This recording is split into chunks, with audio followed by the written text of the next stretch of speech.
നമസ്കാരം. മലയാളി വാർത്ത ഇൻസൈഡിലേക്ക് സ്വാഗതം. ADM നവീൻ ബാബുവിനെ വെറുതെ അങ്ങ് കെട്ടിത്തൂക്കി കൊന്നോ, അല്ലെങ്കിൽ അദ്ദേഹത്തെ കൊല ചെയ്യിച്ചോ? ഈ ചോദ്യങ്ങൾക്കെല്ലാം ഉത്തരം അതെ എന്ന് പകുതിയോളം പറയേണ്ടി വരുന്ന സാഹചര്യത്തിലൂടെ കടന്നു പോവുകയാണ് ഇപ്പോൾ. ഏറ്റവും ഒടുവിലായി പുറത്തുവരുന്ന റിപ്പോർട്ട് തന്നെയാണ് ഉദാഹരണം.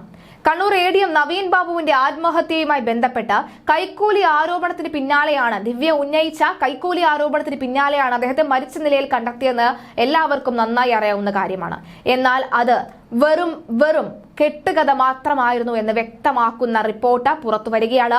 മറ്റാരുടെയുമല്ല, വിജിലൻസിന്റെ പ്രാഥമിക അന്വേഷണ റിപ്പോർട്ടിലാണ് ഇതുമായി ബന്ധപ്പെട്ട വിശദമായ വാദങ്ങൾ ഉണ്ടായിരിക്കുന്നത്.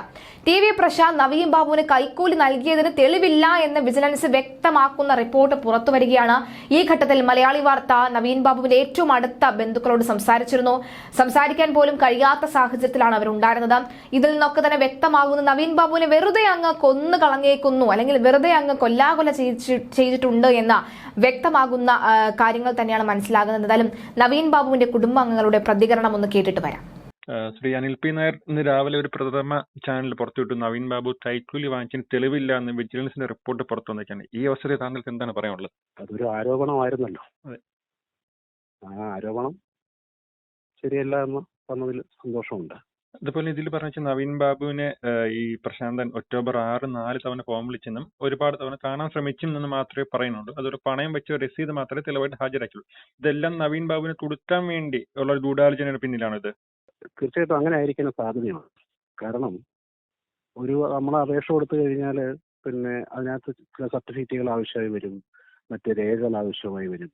ഇത് ചോദിക്കാതെയും ഇത് വാങ്ങാതെയും കാണാതെയും സർട്ടിഫിക്കറ്റ് കൊടുക്കാൻ ഒരു നീതിപൂർവമായി ജോലി ചെയ്യുന്ന ഒരു സർക്കാർ ഉദ്യോഗസ്ഥ സാധിക്കുകയില്ലല്ലോ. അപ്പോൾ ഒരു അപേക്ഷകനെ ഫോൺ വിളിക്കുകയോ ക്ലാരിഫിക്കേഷൻ ചോദിക്കുകയോ ഒക്കെ ചെയ്യുന്നത് അതൊരു പ്രക്രിയയുടെ സ്വാഭാവികമായ ഒരു മാത്രമാണ്.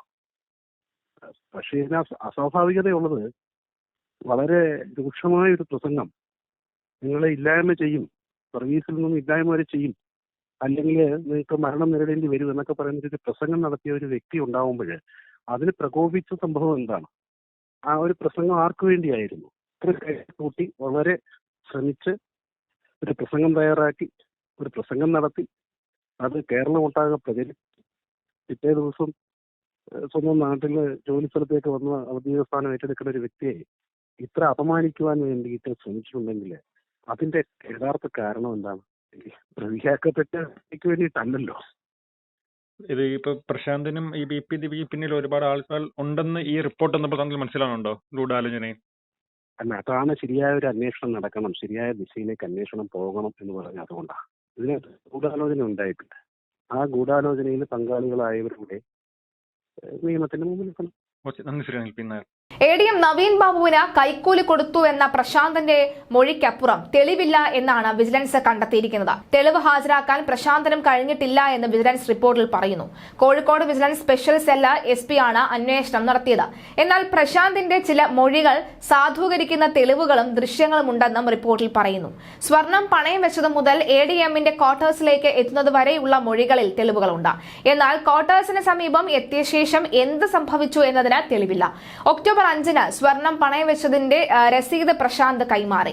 ഒക്ടോബർ 6 പ്രശാന്തും നവീൻ ബാബുവും 4 തവണ ഫോണിൽ സംസാരിച്ചു. ഈ വിളികൾക്കൊടുവിലാണ് പ്രശാന്ത് നവീൻ ബാബു കൂടിക്കാഴ്ച നടത്തുന്നത്. ഒക്ടോബർ 8 പെട്രോൾ പമ്പിന് NOC ലഭിച്ചു. കൈക്കൂലി കൊടുത്തെന്ന കാര്യം ഒക്ടോബർ 10 വിജിലൻസിനെ അറിയിക്കുന്നത്. പ്രശാന്തിന്റെ ബന്ധുവാണ് കണ്ണൂർ വിജിലൻസ് DYSPയെ വിളിച്ചു പറയുന്നത്. October 14 vigilance CI പ്രശാന്തന്റെ മൊഴിയെടുത്തിരുന്നു. അന്ന് വൈകിട്ടായിരുന്നു വിവാദമായ യാത്രയപ്പ് യോഗവും. വിജിലൻസ് DYSPക്ക് അന്ന് തന്നെ റിപ്പോർട്ട് നൽകി. പ്രശാന്തിന്റെ മൊഴിയെടുത്ത കാര്യം നവീൻ ബാബുവിനോട് പറഞ്ഞിട്ടില്ല എന്ന് വിജിലൻസ് അറിയിക്കുന്നു. പിറ്റേന്ന് ഒക്ടോബർ 15 നവീൻ ബാബുവിനെ ആത്മഹത്യ ചെയ്ത നിലയിൽ കണ്ടെത്തിയത്. കൈക്കൂലി കൊടുത്തു എന്ന വെളിപ്പെടുത്തലിൽ പ്രശാന്തിനെതിരെ കേസെടുക്കുവാനും വകുപ്പില്ലെന്ന് വിജിലൻസ് റിപ്പോർട്ടിൽ തന്നെ വ്യക്തമാക്കുന്ന സാഹചര്യം ഉണ്ടാവുകയാണ്. ഇതിൽ നിന്ന് എന്തു മനസ്സിലായി? ഒരു സാധാരണക്കാരനായ മനുഷ്യനെ പറഞ്ഞു കൊല്ലിച്ചതാണോ, അല്ലെങ്കിൽ അങ്ങനെ പറഞ്ഞു വെച്ചിട്ട് കൊല്ലിച്ചതുപോലെ കൊന്നു കളഞ്ഞതാണോ എന്നടക്കമുള്ള കാര്യങ്ങൾ വരികയാണ്.